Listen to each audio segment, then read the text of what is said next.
ஹெல்த்தியான ஒரு ரசம் பண்ண போகிறேன். பீட்ரூட் சாப்பிடாத பசங்களுக்கெல்லாம் இந்த மாதிரி செஞ்சு கொடுங்க. ஹெல்த்தியாகவும் இருக்கும், கலர்ஃபுல்லாகவும் இருக்கும். இந்த சுவையான பீட்ரூட் ரசம் எப்படி செய்கிறதுன்னு இந்த வீடியோவில் பார்க்கலாம்.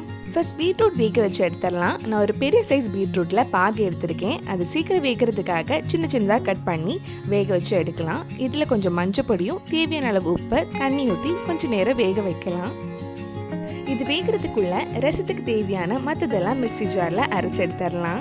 ஒரு சின்ன மிக்சி ஜாரில் 7-8 சின்ன வெங்காயம், 4 பல் பூண்டு, 1/4 டீஸ்பூன் மஞ்சள் பொடி, 3/4 டீஸ்பூன் நல்ல மிளகு, 1/2 டீஸ்பூன் ஜீரகம், 2 பச்சை மிளகாய், 1/4 டீஸ்பூன் மிளகாய் பொடி, ஒரு தக்காளி சேர்த்து கொரகொரப்பாக அரைச்சி எடுத்துக்கோங்க. நம்ம பீட்ரூட் வெந்துடுச்சு. இது ஆஃப் பண்ணிவிட்டு கொஞ்சம் நேரம் ஆற வச்சிடலாம். கொஞ்சம் புளியும் தண்ணியில் ஊற வச்சுருக்கேன். இப்போ ஒரு பேனில் கொஞ்சமாக எண்ணெய் ஊற்றுறேன். எண்ணெய் சூடானதும் கொஞ்சம் கடுகு போடலாம். கடுகு வெடிச்சதும் இதில் கொஞ்சம் கருவேப்பிலை போட்டதுக்கப்புறம் நம்ம அரைச்சி வச்சுருந்த தக்காளி மசாலா ஆட் பண்ணி ஒரு 2 நிமிஷம் வதக்கலாம்.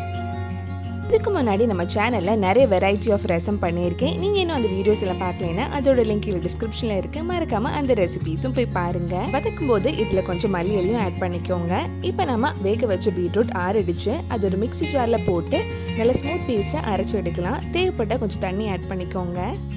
இப்போ அரைச்ச பீட்ரூட் இதில் ஆட் பண்ணி ஒரு வாட்டி மிக்ஸ் பண்ணதுக்கப்புறம் நம்ம ஊற வச்சிருந்த புளி கரைச்சி இதில் ஊற்றலாம்.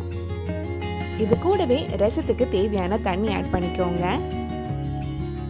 இதில் தேவையான அளவு உப்பு கொஞ்சம் காயப்பொடியும் சேர்த்து மிக்ஸ் பண்ணிவிட்டு இது கொஞ்சம் நேரம் நல்லா கொதிக்கட்டும். அவ்வளவுதான். நல்லா கொதிச்சதுக்கு அப்புறம் கடைசியாக கொஞ்சம் மல்லியெல்லாம் போட்டு ஆஃப் பண்ணால் சுவையான பீட்ரூட் ரசம் ரெடி ஆகிடும். கண்டிப்பாக நீங்களும் இந்த ரெசிபி உங்கள் வீட்டில் செஞ்சு பாருங்கள். பிடிச்சிருந்தா இந்த வீடியோவை லைக் பண்ணுங்கள், உங்கள் ஃப்ரெண்ட்ஸ் அண்ட் ஃபேமிலிக்கு ஷேர் பண்ணுங்கள். வேறு நல்ல ரெசிபி நம்ம சேனலில் ட்ரை பண்ணலான்னு கீழே கமெண்ட் பாக்ஸில் சொல்லுங்கள். நீங்கள் இன்னும் என்னோட சேனலை சப்ஸ்கிரைப் பண்ணலைன்னா மறக்காமல் சப்ஸ்கிரைப் பண்ணுங்கள். கூடவே அந்த பெல் ஐக்கனையும் ப்ரெஸ் பண்ணால் நான் புது வீடியோ போட்ட உடனே உங்கள் ஃபோனுக்கு நோட்டிஃபிகேஷன் வந்துடும்.